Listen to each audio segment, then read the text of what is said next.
Have you ever tried to build furniture with your spouse or with the roommate or any other person ever?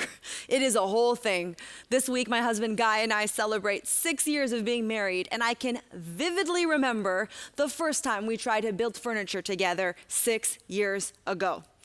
Some people told us that building furniture together was going to be a great marriage bonding tool. Questionable. Other people said with all of the directions they give you in a box, it's basically like when you're a kid and you're doing paint by numbers. I don't know what kind of jacked up childhood those people had, but that is absolutely not true. Building furniture together became so difficult that we ended up just letting cardboard boxes packed and stacked up against walls stay there and just get dust because we couldn't build anything together anymore. So in order to finally get things built, we came up with the perfect plan of how to build things together, which is that we don't. Instead, we've come up with a better plan. My husband will build something and I will build something right next to him. He'll build this part of the shelf, and then next to him, I will build this part of the shelf, and that has become a better plan. And by far the best plan we discovered this week when we got a new desk is that my husband builds the whole thing. That's my favorite plan so far, but I'm an equal part because I am very, very supportive. This is how we get things built in our house. That may not be how you get things built in your house. You can take your judgment elsewhere. As Montel Jordan once said, this is how we do it. This is how we do it to get anything built and to make sure that our marriage stays strong. Building things isn't easy. Building takes time and energy and typically takes a lot of tension. Maybe you've never built furniture before, but harder than building a table or a shelf is building a career, building a business from the ground up, building a marriage, building a trusted community when you had none before. This is the hard stuff. This is no walk in the park. We meet a man in the Bible named Nehemiah. And Nehemiah is someone who had a goal of rebuilding the city of Jerusalem. And if you missed last week's talk, I encourage you to watch it because it was powerful and it'll give greater context to the story of Nehemiah. But I want to catch you up to where we are right now because through Nehemiah and through the people of Jerusalem, we are going to learn how we too in 2020 can rebuild what's been broken in our homes, in our relationships, in our cities, in our world. Let me catch you up to where we are. Nehemiah, this is who he is. He's the cupbearer to the king of Persia, and he is a Jew. And that's really important because where he's from, Jerusalem, had been conquered over 140 years before. The people had been in exile. So now here is Nehemiah. He is a Jew. He's serving the king, and the king of Persia is actually over Jerusalem. So Nehemiah, reasonably nervous, is praying to God for favor because he wants to go back to Jerusalem and rebuild the city. He's praying to God, would you give me favor with the king? Would you give me the right words? And Nehemiah asks the king if he can go back to Jerusalem, and against all odds, the king says yes.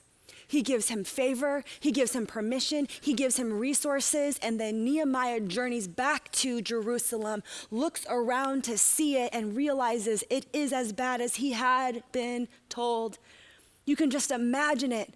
Him on his horse, galloping along the broken down stone, shattered gates, skeletons and cockroaches everywhere, seeing walls that were once built high, now on the floor with footprints against them where armies once conquered them years ago. You can just imagine.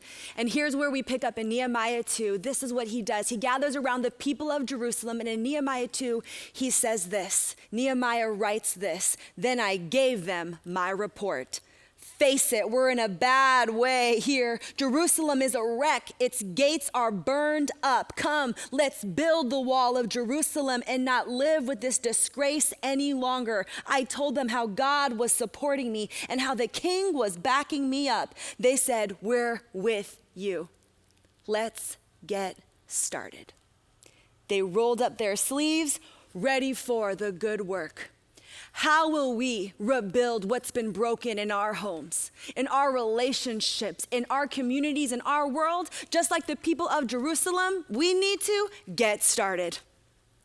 We need to get started. Nehemiah came to see the situation for himself, and he did not say, never mind, I'm overwhelmed. This is way worse than I thought. Peace out. Good luck, everybody. No, instead, he said, I'm going to stay here. and I'm gonna cast a vision for a solution. We have work to do. This is the Braveheart speech. This is Mel Gibson giving up his big rally cry. This is Denzel Washington and Remember the Titans in the locker room. Let's go to work. This is Michael Jordan with his team showing all his plays to the Looney Tunes.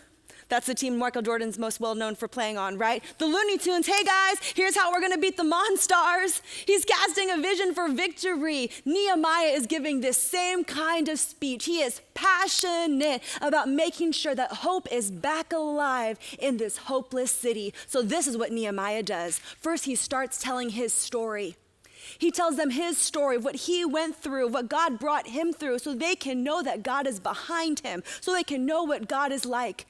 Just the same, your story of what God has done in your life lets people know who God is and what God can do. You don't have to decorate it. You don't have to sugarcoat it. Your real story is proof of how Jesus comes to be with us in the real dirt, in our real heartbreak, in the real messy places of our lives. No cute or curated story can compare. The power of Jesus is revealed in the sharing of your real story. Nehemiah shares his real story and then he calls them to action. He says, get up from this place of tragedy. Get up from this place of complacency. And that might sound obvious to say, get up and get started. Like, get started should barely count as a point. Like, of course, we have to get started. But many of these people had not gotten started for years. They had lived in a broken down city, a broken down system with broken down lives for decades. They had not started yet. Why not? Why hadn't they started? Perhaps they had good intentions to. Perhaps they looked around and saw the broken down stones and thought, that'd look good if that gate was back up one day. Perhaps they had dreams too. But talking about starting is a lot different than actually starting. Talking about building is a whole lot different from actually building. And just like the people of Jerusalem, we as a church, we as a community of Jesus followers, we have work to do. My friends, there is brokenness inside of us. There is brokenness between us. There's brokenness on our streets. There's brokenness in our neighborhoods. There's brokenness in our world. And just like the people of Jerusalem, what is standing in the way of us getting started? Perhaps you have felt at times, you know what? I'm just waiting for the right opportunity. The right opportunity to volunteer hasn't come yet. The right opportunity to write about the thing I feel God has called me to write about hasn't come yet. The opportunity to speak up about the thing I feel God is calling me to speak up about hasn't come yet. And so you know what? I just haven't gotten started. Perhaps you have felt like, you know what, I know I want to overcome this addiction. I know I want to be healed from this insecurity, but every time I get really close, someone else knocks me down or someone else tells me I'm not good enough. And then you know what, I just can't get started. Or maybe you felt this year, you know what, this year is my year. This year I know I'm gonna work harder in school. This year I'm gonna reach out to more of my friends. This year I'm gonna tithe. This year I'm gonna serve. This year I'm gonna read my Bible more. I'm gonna get closer to God. This year I'm gonna start working on some of my heart stuff, some of the hard stuff. But then, 2020, circumstances got in my way. People got in my way, and now I just can't get started. Friends, do we want our lives to be healed? Do we want our families to be whole? Do we want to see our communities and our cities rebuilt? It is going to take so much more than letting our excuses just stack up. We don't want to just let our unopened, unpacked cardboard boxes pile up. We don't want to just let our unreconciled relationships stack up. We don't want to push back the dreams God has put in us, the call of God on our lives, what God has called us to. We don't want to just push it back into a corner and let it collect dust. We want to do so much more than what some of the people of Jerusalem had been doing this whole time. Nehemiah says to them, look at how you've been living. Look at the brokenness you've settled for. The Jews were done settling. They rolled up their sleeves. If we want to see hope back alive into our cities and our communities and our world, we too are going to have to get started, and we're going to have to get together. We're going to have to get together. I want to show you what they did to rebuild the city of Jerusalem. They got together, and we read in Nehemiah chapter 3, verse 28, above the horse gate, the priests made repairs, each in front of his own house. Each priest made repairs where? Just right in front of his own house. This was far too big of a task for just one person to do. This was not going to be like one of those group projects in school where just one overachieving student did the whole thing. Some of you may be thinking, man, I love those group projects. I didn't do any of them. I love that overachieving student. And you know what? As the one Chinese kid in my class who did all the group projects, how dare you? This project was going to take way more than that. To rebuild this city, it was going to take everyone having one job. And their one job was what was right in front of them. What's right in front of you?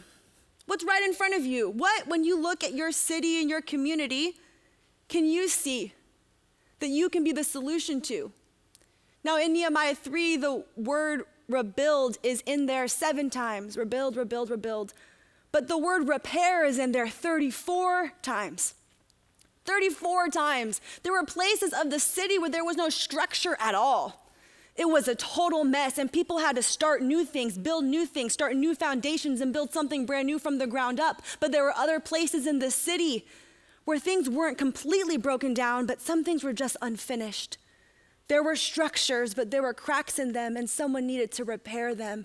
When you look at our world today, and when you look at your relationships and what God has put on your heart to do in your lifetime, what is right in front of you that you see needs to be built from the ground up? Maybe something no one's ever seen yet. Or what do you see in front of you that needs to be repaired? Something that's unfinished. Something that is not functioning to the best of its ability and just needs some repairs. Maybe you can think of a relationship in your life that needs some repairs. Someone that you want to apologize to. Someone that you want to forgive. We need to repair what's right in front of us.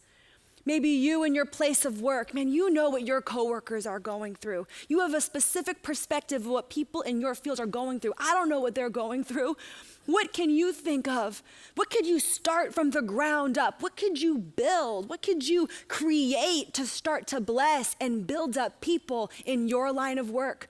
In your group of friends, you know what your friends are going through. Their specific heartbreak, their financial loss, their stress, their fears. How could you start to build her up? What could you continue to do to repair what's hurting inside of him? What could you invite both of them to join you on? A project of purpose that you could do together. Rebuilding and restoring is going to take each and every one of us caring for the people right in front of us. Now, our church network is amazing and is filled with so many incredible church families. And I don't know if you know this, but one of the pastors on our team, his main focus is creating welcoming, comfortable, awesome environments for all of our gatherings. You may have met him. My friend John Allen is our campus environment pastor, and I'll never forget when he envisioned this beautiful structure for our Torrey Pines Church. I want to show you a picture of what he drew up. This is a picture of this tree he imagined, made of wood, and he said, I imagined something so massive. I dreamed up something so massive that I could not possibly build it alone. So to create this is what it took. It took many people coming together, sawing wood, hammering, placing things together, climbing up really scary ladders and cleaning up together, partnering together to get this done. And I want to show you what the final product was like at our Christmas services at Torrey Pines Church last year. Look how beautiful that is. People were able to gather around and experience Jesus and community because of something that a community built. There is power in community. What God wants to do in our cities in our families, in our churches, in our world, it is far too massive for only one person to accomplish alone. It's too big for just one small group of people to do alone. It's gonna take all of us doing our part and building what's right in front of us. That's why we as a church network are going through this 10-week challenge together. 100% of us participating in this challenge, 100% of us building what's right in front of us. Imagine what we could do. I don't know what this looks like for you. This might look like you committing today to writing 3 encouraging emails or 3 encouraging DMs every day this week for 7 days this week. Your phone is right in front of you. Your computer is right in front of you. This is a tool that you could use to encourage and build someone else up. Maybe for you, what this looks like for you is planning a social distance picnic or a gathering in front of your home for all of your neighbors, building up relationships with people literally in front of your house. Maybe for you, this looks like signing up for one of our church's service projects.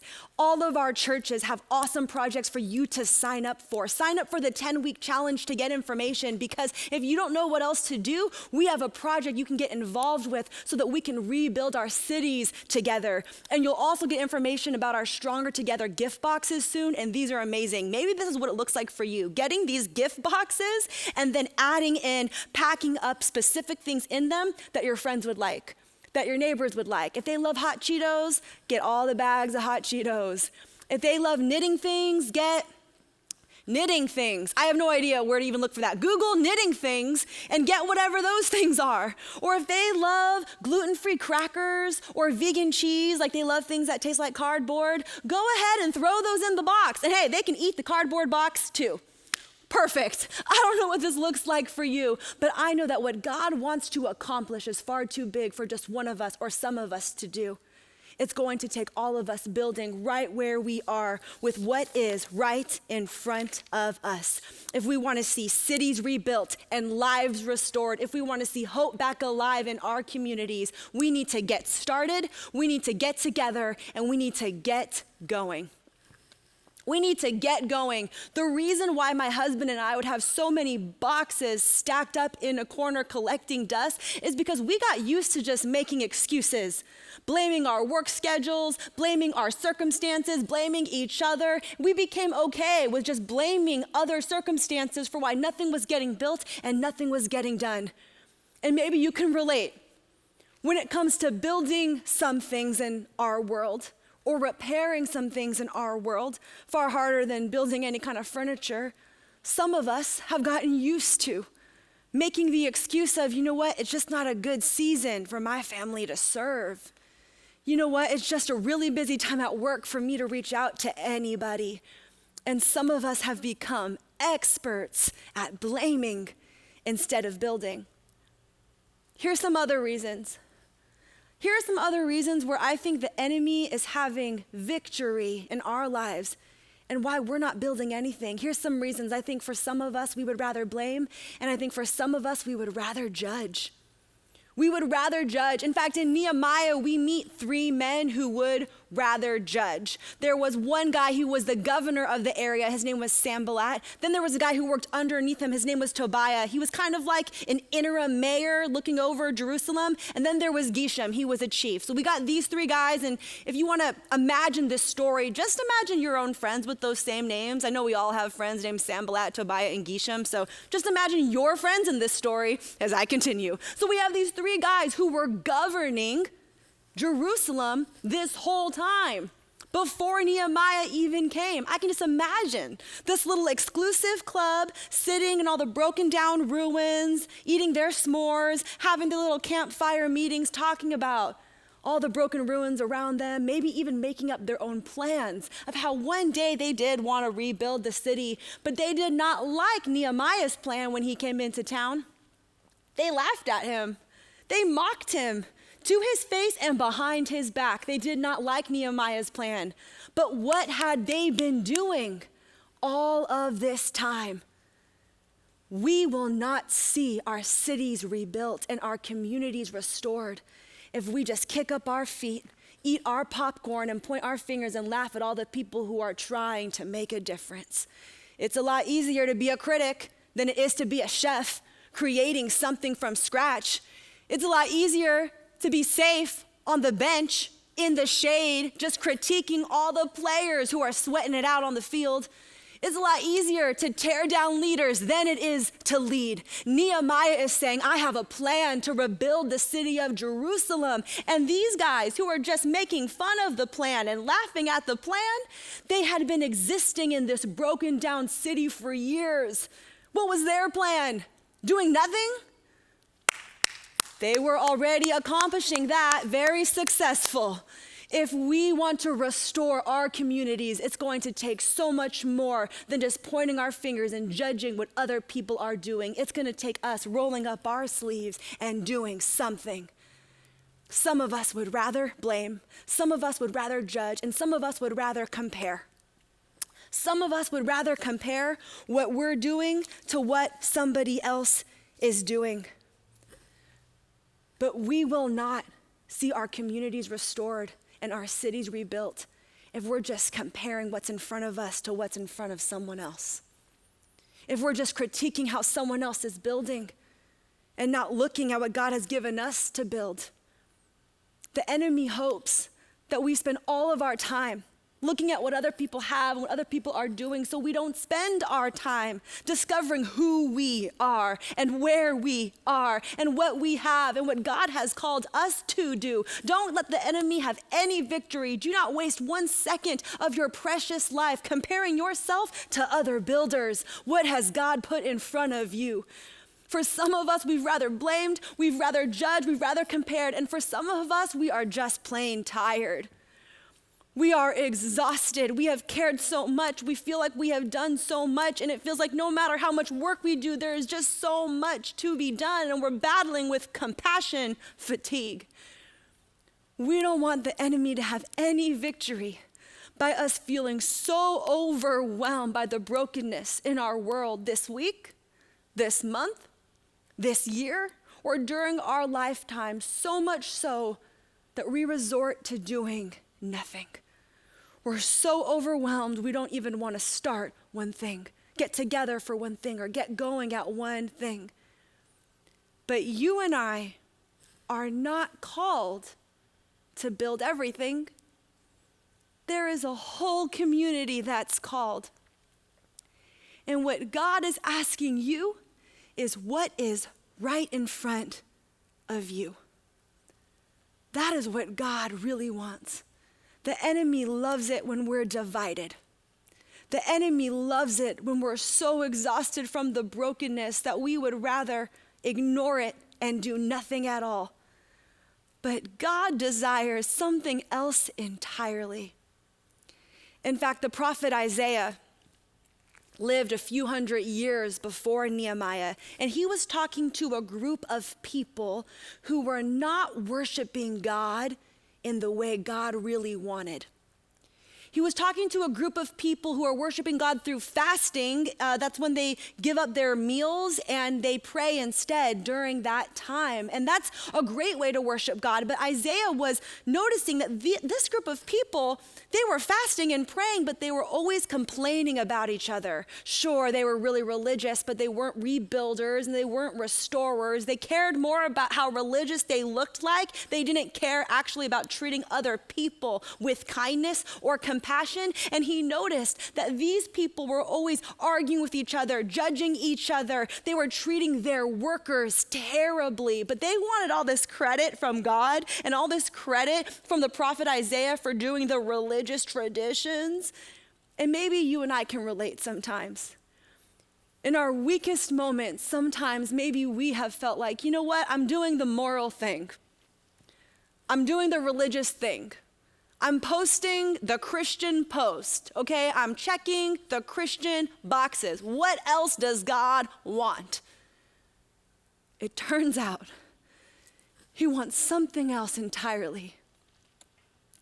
Isaiah is speaking to a group of people that maybe you and I can relate to sometimes. and he corrects them.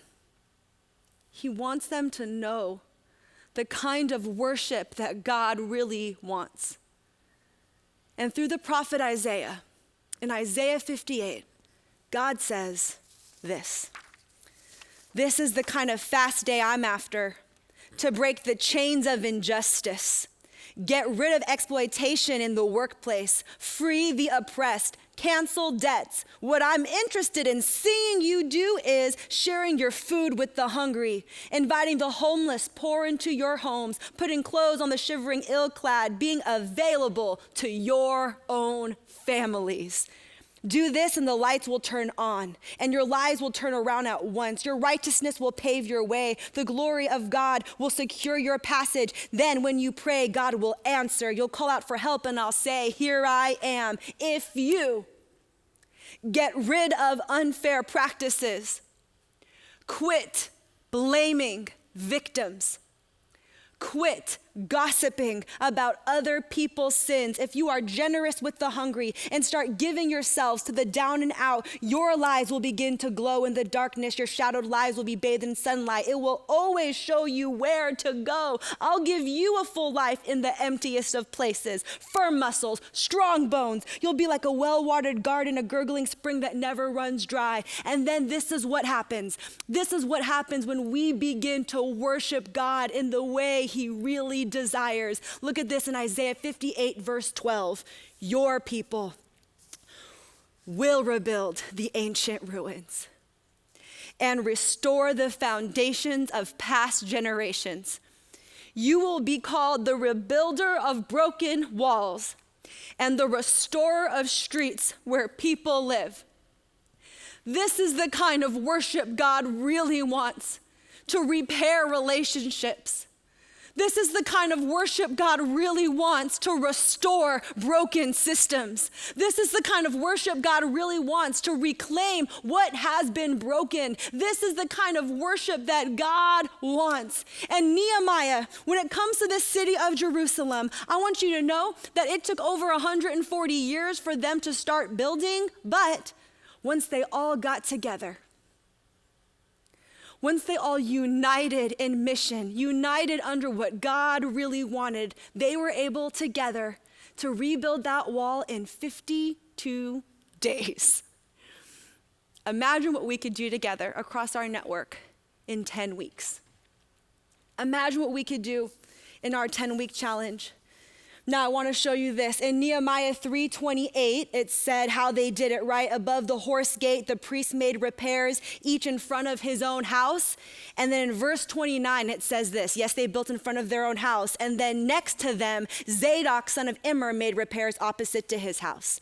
And then next to him, Shemaiah, son of Shekinah, the guard of the east gate, made repairs. And then it goes on to say next to him and next to him, until next to them continues so much that it is mentioned 24 times in this passage. Just like them, rebuilding and restoring in the way that God wants is going to take so much more than just that one church over there doing something or that one person over there doing something. It's going to take all of us building in front of us next to each other. It is going to take Torrey Pines Church next to Venice Church, next to Eastlake Church, our community in Chula Vista, next to our community in Zona Rio, next to our community in Playas, next to our community in Salt Lake City, next to Imperial Beach Church, next to Lolitas and Tacos El Gordo and all the Birdos. Come on, somebody. It is going to take all of us. It is going to take more than just me sharing my story or James sharing his story. It's going to take Carolina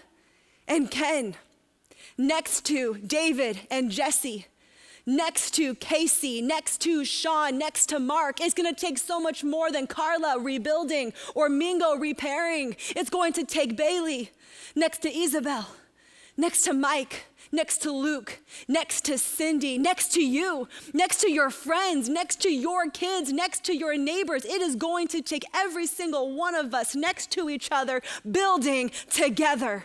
Do we want to see our homes rebuilt? Do we want to see our communities restored? Do we want to see this lost world reclaimed for the glory of Jesus? It is going to have to take you and me repairing what's in our own family, not comparing ourselves to what other families are doing.